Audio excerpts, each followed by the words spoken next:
Terima kasih Yang Amat Berhormat Perdana Menteri telah setuju untuk meluluskan Fasa 1 pakej PEN Borneo, 19 pakej untuk Sabah. Seharusnya keputusan ini lama diambil sudah, sebab di Sarawak PEN Borneo ini sudah hampir 85% siap. Sabah baru nak bermula. Akan ada lagi Fasa 2, akan ada lagi Fasa 3. Jadi saya harap Persekutuan terus serius untuk memberi peruntukan bagi membangun negeri Sabah. Sabah ini ketinggalan betul. Dia sudah cakap perkara ini. Saya akan ulang.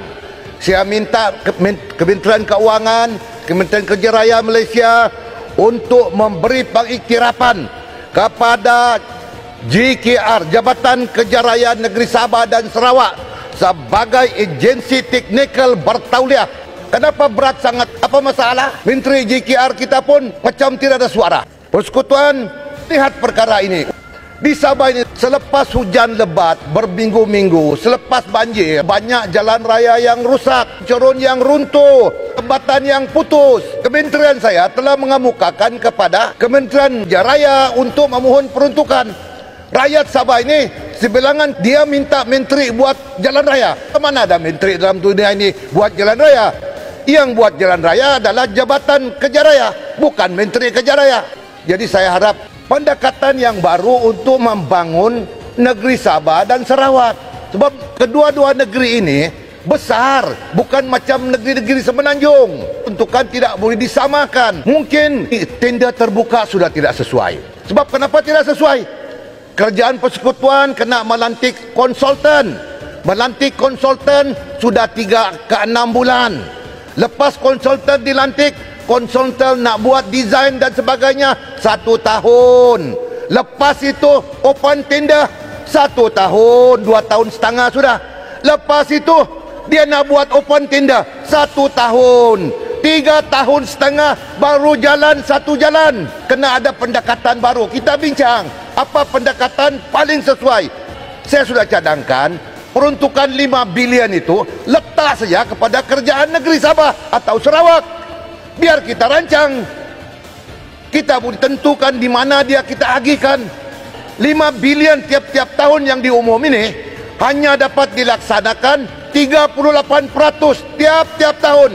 Yang 5 bilion itu sedikit saya dipakai, di carry forward lagi akan datang, umum lagi 5 bilion, padahal yang terpakai 1 bilion lebih. Kita diperbudak-budakkan. Jangan permainkan kami. Rakyat Sabah pandai marah.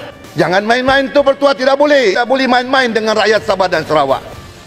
Perjanjian MA 63, 1/3 kursi parlimen untuk Sabah dan Sarawak. Singapura sudah keluar, bermakna kursi-kursi yang ada di Singapura itu harus dipindah kepada Sabah dan Sarawak. Ini bukan seimbang, ini berat sebelah betul. Tidak ada pun 1/3. Tambah kami 28 kursi parlimen untuk Sabah dan Sarawak. Lepas PRU akan datang. Beri pengiktirafan kepada pemimpin-pemimpin daripada Sabah dan Sarawak, diangkat sebagai timbalan Perdana Menteri. 1 daripada Semenanjung, 1 daripada Sabah, 1 daripada Sarawak. Apa hala tuju kita berhadapan dengan COVID ini? Menyaga-menyaga, pelancongan dan sebagainya, mengelut. Tidak boleh. Buka sepadan kita.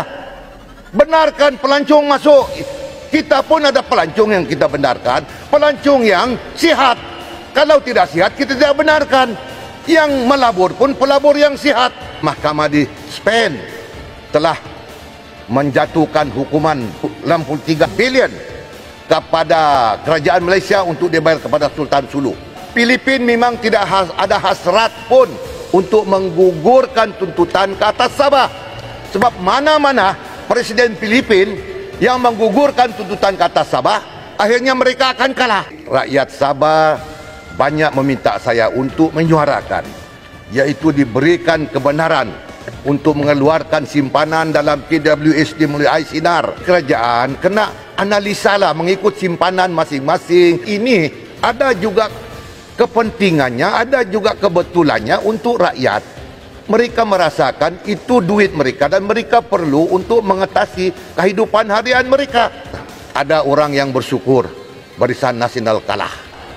Pemerintah dalam Pakatan Harapan, dia tak buat apa-apa. rosakkan ekonomi negara. Dia rosakkan persatuan kaum. Cakap soal integriti, sendiri tidak berintegriti. Siapa yang membiayai Yayasan Perdana ini? Sebab kalau saya tidak silap dulu, Langkawi ada semasa jadi Perdana Menteri keempat, ada mengumumkan bahawa Yayasan Perdana ini, bangunan dia adalah untuk bekas-bekas Perdana Menteri. Saya mau tanya Langkawi, adakah dia undang Perdana Menteri yang ke-6, Perdana Menteri yang ke-8, yang ke-4, ke-5 untuk duduk di Yayasan Perdana ini? Sebab saya nampak hanya Perdana Menteri ke-4 dan ke-7 saya yang duduk, yang bermewah-mewah dalam Yayasan Perdana ini. Dan siapa yang membiayai dia? Adakah ini kerajaan ataupun dia sendiri membiayai? Kotak Belut punya ucapan, dia kata semasa warisan mewujudkan 3 buah kilang minyak sawit. Sebetulnya yang berhormat Kotak Belut, tidak ada kilang itu. Yang ada cuma outsourcing, yang ada tumpang-tumpang. Jangan buat cerita-cerita yang tidak baik. Nanti kalaupun mau ambil kredit, study dulu. Dan saya paham juga bahawa kenaikan harga barang-barang ini bukan dinaikkan oleh kerajaan semata-mata. Ia adalah berdasarkan tuntutan semasa. Apabila Covid melanda, kilang-kilang tidak memproses, maka apabila dibuka, demand tinggi, production kurang. Itulah akibatnya. Apabila production kurang, sudah tentu harganya meningkat. Saya minta kerajaan, berilah perhatian, bangunkan Sabah, bangunkan Sarawak seperti dalam perjanjian kita. Hormati perjanjian ini. Kita tidak boleh terima tu Patua. Negeri miskin, rakyat susah. Sabah dan Sarawak perlu dibangunkan sesuai dengan slogan kita, wilayah yang seimbang, pembangunan yang seimbang.